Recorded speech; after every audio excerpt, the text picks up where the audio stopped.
Clip number 989۔ اس clip میں آپ قرآن پاک کی سورہ شعراء کی آیت نمبر 20 سے 24 تک کی تلاوت، ترجمہ قرآن اور تفسیر قرآن سراۃ الجنان سماعت فرمائیں گے۔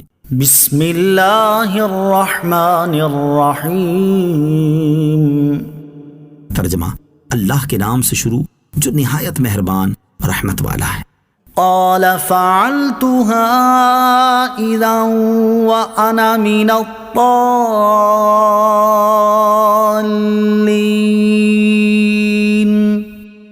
ففررت منكم لما خفتكم فوهب لي ربي حكما وجعلني من المرسلين۔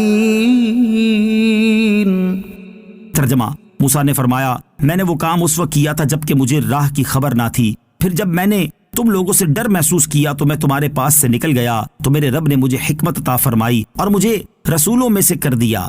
قال، موسیٰ نے فرمایا۔ اس آیت اور اس کے بعد والی آیت کا خلاصہ یہ ہے کہ حضرت موسیٰ علیہ السلام نے فرعون سے فرمایا، میں نے کبتی والا وہ کام اس وقت کیا تھا جب میں نہ جانتا تھا کہ گھونسا مارنے سے وہ شخص مر جائے گا، کیونکہ میرا مارنا ادب سکھانے کے لیے تھا نہ کہ قتل کرنے کے لیے۔ پھر جب میں نے تم لوگوں سے ڈر محسوس کیا کہ اس کے بدلے تم مجھے قتل کر دو گے تو میں تمہارے پاس سے مدین شہر کی طرف نکل گیا، اور مدین سے مصر آتے وقت کوہ طور کے پاس مجھے میرے رب عز و جل نے حکم عطا فرمایا اور مجھے رسولوں میں سے کر دیا۔ یہاں حکم سے نبوت یا علم مراد ہے۔ وَتِلْكَ نِعْمَةٌ تَمُنُّهَا عَلَيَّ أَنْ عَبَّدتَّ بَنِي إِسْرَائِيلَ۔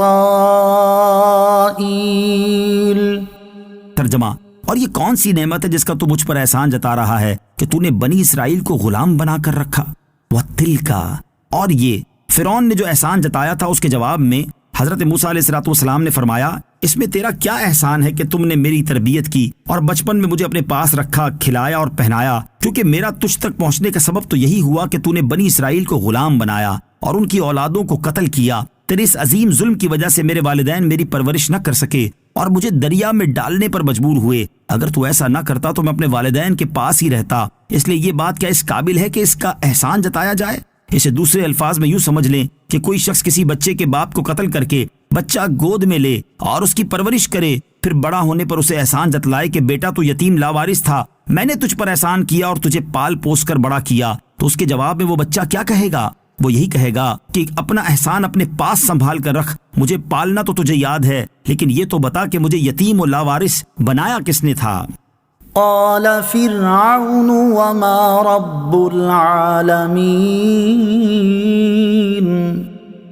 قال رب السماوات والأرض وما بينهما إن كنتم موقنين۔ ترجمہ: فرعون نے کہا، اور سارے جہان کا رب کیا چیز ہے؟ موسیٰ نے فرمایا، آسمانوں اور زمین کا اور جو کچھ اس کے درمیان میں ہے وہ سب کا رب ہے، اگر تم یقین کرنے والے ہو۔ قال فرعون، فرعون نے کہا۔ حضرت موسیٰ علیہ السلام کی اس تقریر سے فرعون لاجواب ہو گیا اور اس نے اسلوب کلام بدلا اور یہ گفتگو چھوڑ کر دوسری بات شروع کر دی کہ سارے جہان کا رب کیا چیز ہے جس کے تم اپنے آپ کو رسول بتاتے ہو؟